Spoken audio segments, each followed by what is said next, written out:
بالکل یکسوئی کے ساتھ مالک کی رضا کے لیے یہاں حاضر ہوئے. اس اعتبار سے یہ بہت ہی مقدس اور پاکیزہ مجلس ہے. آپ تصور کیجئے کہ اس وقت پوری دنیا میں کچھ لوگ کہیں بیٹھے ہوئے ہوں گے. پوری دنیا میں کچھ لوگ کہیں بیٹھے ہوئے ہوں گے اور نہ معلوم کیا منصوبہ بنا رہے ہیں. کل ان کو کیا کرنا ہے، کہاں بدامنی پھیلانی ہے، کہاں انتشار پیدا کرنا ہے، کہاں زیادتی کرنی ہے، کہاں چوری اور ڈکیتی کرنی ہے. سارے منصوبے بن رہے ہوں گے.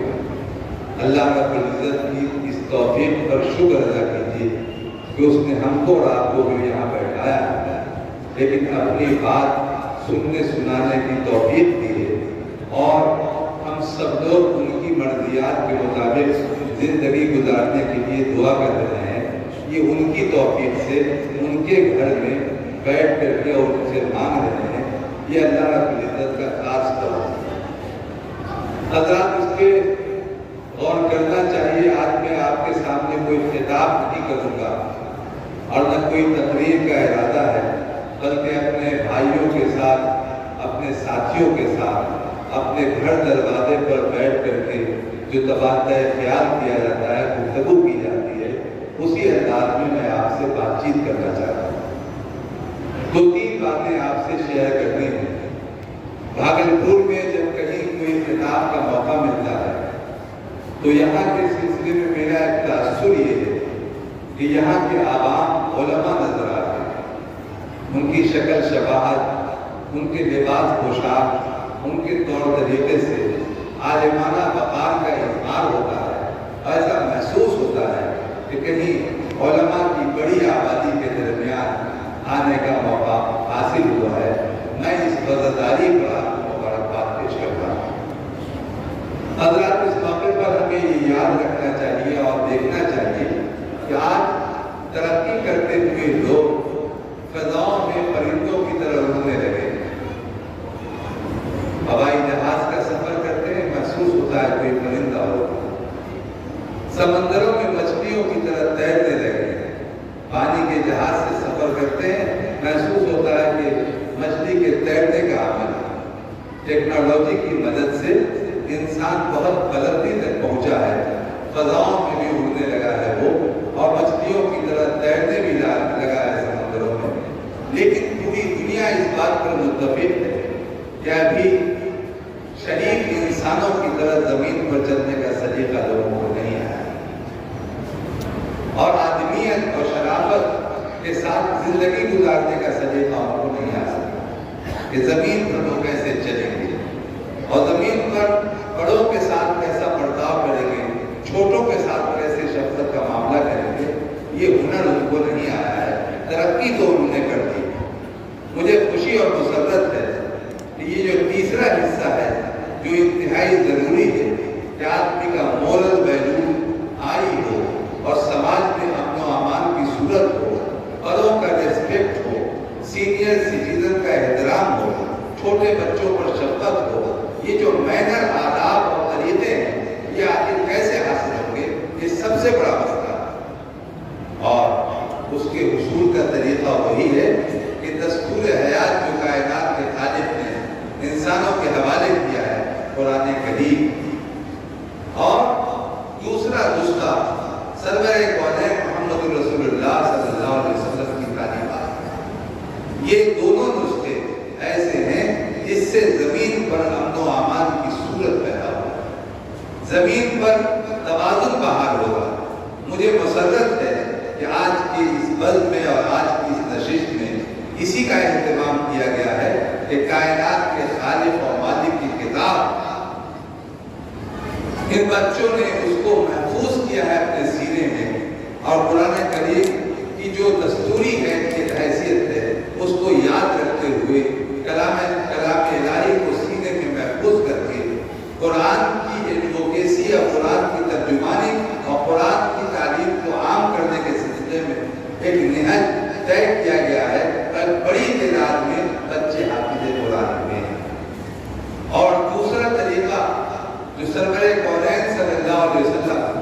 محسن انسانیت کی تعلیمات کے عام کرنے سے سماج میں امن و امان کی صورت پیدا ہوگی، تو بخاری شریف کے درس کا اور آخری درس کا اہتمام کر کے اس پیغام کو بھی اپنے ذہنوں میں بسانے کی کوشش کی گئی ہے کہ زمین پر شریف انسان کی طرح چلنے کا سلیقہ بھی انہی دونوں چیزوں کے ذریعے ہوگا، اور آخرت بھی منور ہوگی، اور لوگوں کے سامنے اس دنیا کا مستقبل صرف نظر آ رہا ہے، مومن کے سامنے اس دنیا کے اس مستقبل کے ساتھ ساتھ آخرت کا بھی ایک کامیاب مستقبل ہے، اور وہی حقیقی مستقبل ہے۔ یہ دونوں سرمایہ ایسا ہے جس سے اس دنیا کا مستقبل بھی کامیاب ہوگا اور آخرت کا مستقبل بھی روشن ہوگا۔ اس بڑے مقصد کے تحت یہ نظام جاری ہے، اور بڑی تعداد میں بچوں نے حفظ کیا ہے، اور تکمیل حفظ کے بعد انہیں ان کے سر پر دستار کے باندھنے کا اہتمام کیا گیا ہے، اور پھر ان بچوں نے بخاری شریف کے آخری درس کی سعادت حاصل کر کے اور سماج میں اب پھیل کر کے وہ خوشبو کو پھیلانے کا کام کریں گے، اور وہ یہ کہتے رہیں گے کہ ہم کو مٹھی میں کوئی قید نہیں کر سکتا، ہم تو خوشبو ہیں، جدھر جائیں مہکتے جائیں۔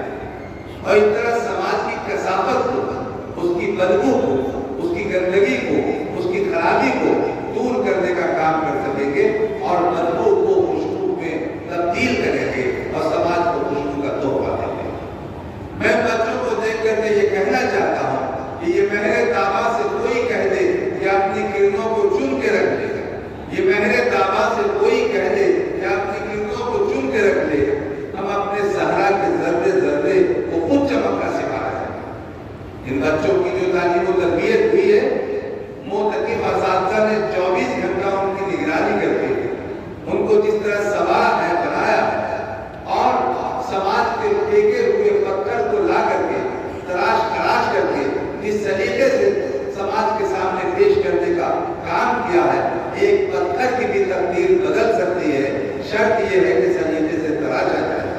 ان بچوں کو سماج سے اٹھا کر کے ان اساتذہ نے صبح شام رات دن ان پر محنت کر کے اور اتنا سوار کر کے سماج کے سامنے لوٹانے کا کام کیا ہے، جو اس خدمت کے لیے اللہ رب العزت انہیں اجر عطا فرمائے، ان کو بدلہ دے اور ان بچوں کے مستقبل کو روشن کرے۔ حضرات، قرآن کریم ان بچوں کے سینے میں محفوظ ہے۔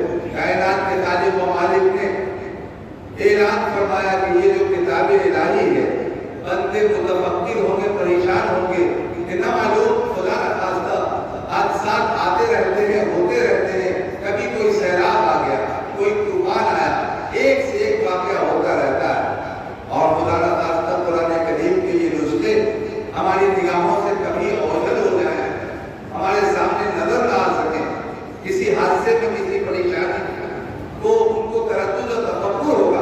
کائنات کے خالق نے یقین دلایا اپنے بندوں کو، بہت پیارے انداز کہ ہم نے ہی اس کو نازل کیا ہے اور ہم ہی اس کی حفاظت کرنے والے ہیں۔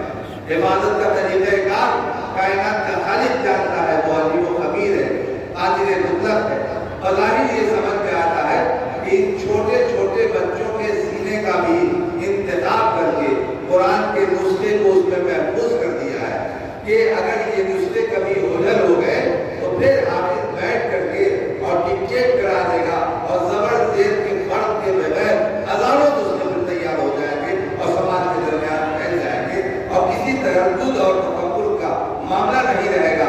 کائنات کے خالق نے جہاں حفاظت کا اور انتظام کیا ہوگا، ظاہری طور پہ انتظام یہ بھی نظر آتا ہے اور محسوس ہوتا ہے کہ اس طرح بھی اس کتاب الہی کی حفاظت کا اہتمام کیا جاتا ہے۔ اور پھر آپ غور کیجیے اور دیکھیے اگر تو ان چھوٹے چھوٹے بچوں کا انتظام کائنات کا خالق کرتا ہے۔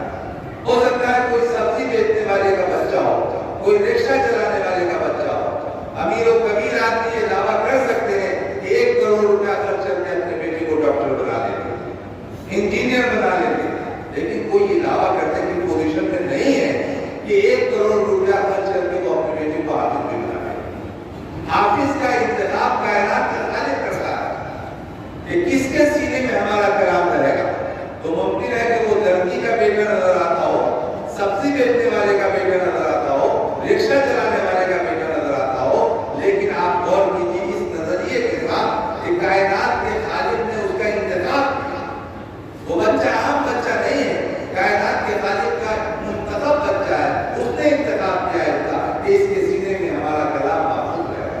یہی وجہ ہے کہ جب تک حافظ نہیں ہوتا ہے وہ بچہ لڑکا پڑکا سماج میں کہلاتا ہے، اور جب حافظ ہو جاتا ہے تو مقام محبوبیت پر قائم ہو جاتا ہے، اور سماج کے لوگ اسے حافظ صاحب کہتے ہیں، پکارتے ہیں. اور کائنات کے خالق کی ایک صفت اس کے ساتھ جڑ جاتی ہے اور حافظ کہلانے لگتا ہے، تو اس اعتبار سے اس کا مقام و مرتبہ بہت بلند ہو جاتا ہے. یہ بڑا کام یہ ادارہ کر رہا ہے، اور اس طرح کے جتنے ادارے ہیں وہ سب کے سب انہی کاموں میں مصروف ہیں کہ زمین پر امن و امان کے ساتھ شریف انسان کی طرف چلنے کا سلیقہ لوگوں کو آ جائے، دنیا بھی اس کی روشن ہو جائے اور آخرت بھی منور ہو جائے، اور مومن کا جو دو مستقبل ہے دونوں مستقبل کا کامیاب ہو جائے. اس دنیا کا مستقبل بھی اور آخرت کا مستقبل بھی. یہی بڑا کام ان چٹائیوں پر کیا جا رہا ہے.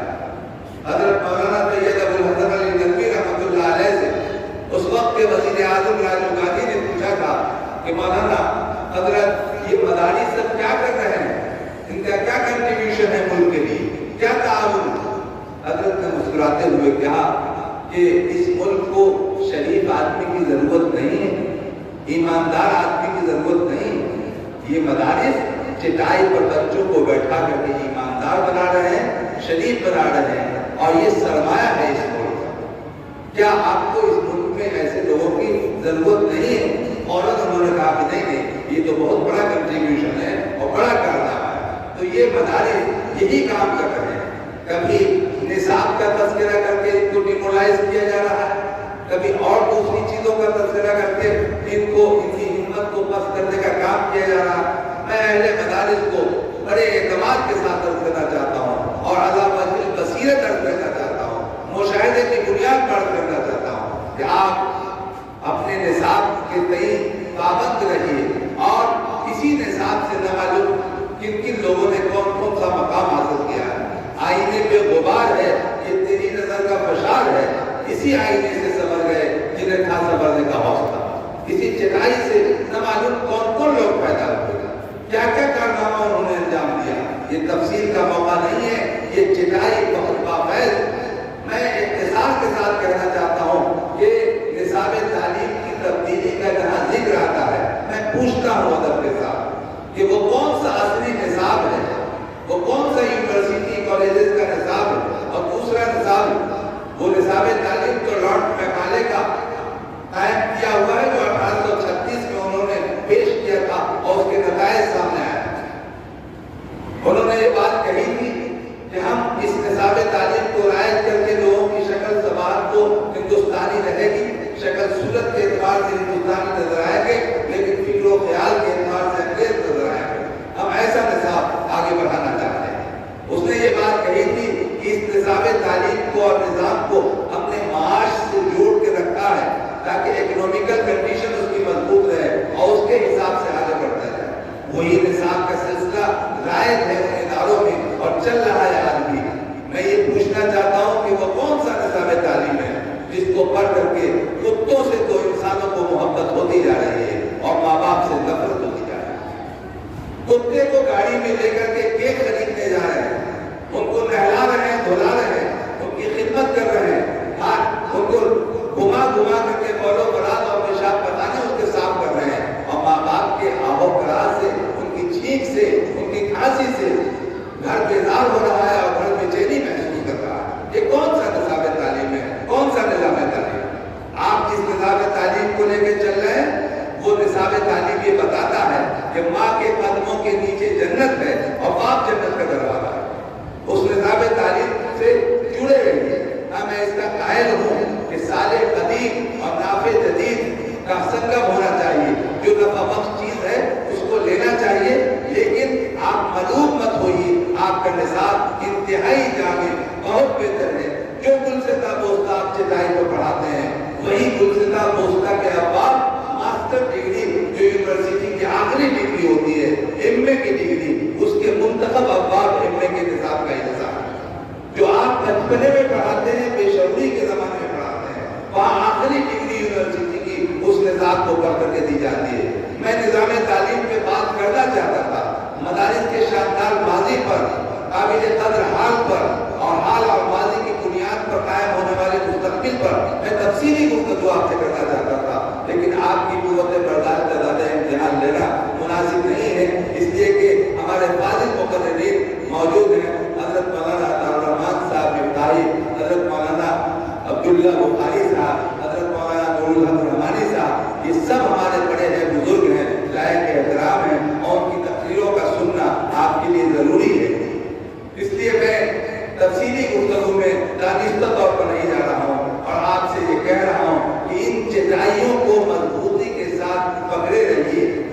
سے یہ کہنا چاہتے ہیں کہ ان مدرسوں کی وقت اگر آپ کی نگاہ میں نہیں ہے تو ہو سکتا ہے کیڑا جس کے آس پاس میں بہت ہوتا ہے اس کی ناقدری وہ کرنے لگتا ہے. لیکن امریکہ یورپ سے پوچھئے کہ یہ مدرسہ کیا ہے, ان لوگوں سے پوچھئے کہ اس مدرسے کے سلسلے میں وہ کیوں پیچھے پڑے. ان کو خوف و خطر ہے ان مدرسے کی چٹائیوں سے, علماء سے, ان کے صاحب نظر, بالغ نظر و فقیرین سے, ان اکابرین سے جنہوں نے اس نظام کو قائم کیا ہے اور چٹائی پر بیٹھ کر کے اور پیڑ کے سائے میں گھاس پر بیٹھ کر کے انہوں نے انسٹیٹیوشن قائم کر دیا اور وہ ادارے بڑھتے رہے, ترقی کرتے رہے, آگے بڑھتے رہے. اور فلک پوش عمارتوں نے اس خزپوش عمارت کو, سفال پوش عمارت کو جھک کر کے سلام کیا ہے کہ تعلیم آپ کے یہاں ہوتی ہے, انفراسٹرکچر سے ہمارے یہاں یہ کنٹریبیوشن ہے ان مدرسوں کا. میں اب آپ سے یہ عرض کرنا چاہتا ہوں کہ ان مدرسوں کی قدر و قیمت کو آپ سمجھیں, اور یہ جو معتکف اساتذہ ہیں جو اگر یہاں سے تعلیم چھوڑ کر کے چلے جائیں تجارت کرنے کے لیے تو 3-4 لاکھ روپیہ ماہانہ وہ بھی کما سکتے ہیں, اس لیے کہ ان کے پاس صلاحیت ہے, طور طریقہ ہے, تہذیب ہے. جن کے پاس جائیں گے وہ متاثر ہوگا. اگر 6 مہینہ 1 سال کی ٹریننگ لے کر کے انہوں نے کاروبار شروع کیا تو تصور کیجیے کہ آپ کا غیر تعلیم یافتہ بچہ اگر 3 لاکھ روپیہ ماہانہ کما کے آپ کو بھیجتا ہے تو انہوں نے بھی اگر کاروبار کر لیا جا کر کے تو 5 لاکھ روپیہ ماہانہ کمائیں گے کہ نہیں کمائیں گے اپنی ان صلاحیتوں کے ساتھ. لیکن ان کا کہنا ہے کہ کچھ سمجھ کر ہی ہوا ہوں موج دریا کا حریف, ورنہ میں بھی جانتا ہوں آپ کے سائے میں. تو ان معتکف لوگوں کی اور ان سفیروں کی, ان خادموں کی کوشش و کاوش کی قدر کیجیے اور قدر کر کے ان کو باندھے رہیے. یہ ملٹی پرپز کام کر رہے ہیں, سماج کی ہمہ جہت تعمیر کا کام کر رہے ہیں. بچوں کی نشو و نما میں ان کا بڑا پوزیٹو کردار ہے. اگر یہ ان کاموں کو چھوڑ دیں تو جو اخلاقیات سماج میں آپ دیکھ رہے ہیں وہ ان کی کوشش و کاوش کا نتیجہ ہے. تو قرآن و حدیث اور یہ شارع, اس کو سمجھانے والے لوگ, ان تمام لوگوں کا جو اس سرمایہ کا جو کنٹریبیوشن ہے اس کو سمجھنا چاہیے اور اس کی قدر و منزلت کو تسلیم کرتے ہوئے اس سارے ادارے کو مضبوط رکھنا, مستحکم رکھنا ہم سب لوگوں کی ذمہ داری ہے. ہم آپ سب لوگوں کے مشغول ہیں اور مدرسے کی انتظامیہ کے مشغول ہیں. حضرت مولانا مفتی خورشید صاحب ہمارے بچوں کے چونکہ استاد ہیں اس لیے میں ان کا زیر بار احسان ہوں. حضرت مولانا اسد صاحب ان کا بار بار اصرار رہا ہے کہ تمہیں کچھ دیر کے لیے آنا چاہیے. مجھے مسرت ہے کہ میں ان کے حکم کی تعمیل کر سکا, اور اب مناسب نہیں ہے کہ آپ کے اوقات کو کچھ اور ضائع کیا جائے. خیال خاطر احباب چاہیے ہر دم, شکیل ٹھیس نہ لگ جائے آپ جنوں کو. آخر دعوانا